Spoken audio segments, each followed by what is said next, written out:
1, 2, 3, 4, 5, 6, 6, 7, 8, 9, 10.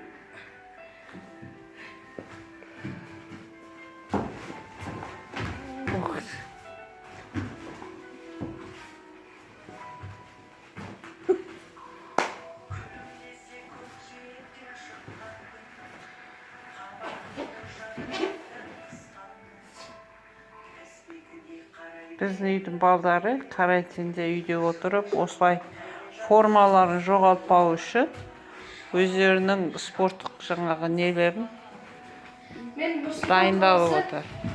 Мен Нұр-Сұлтан қаласындағы үйде отырған таэквондисттерге осы челленджді жолдаймын.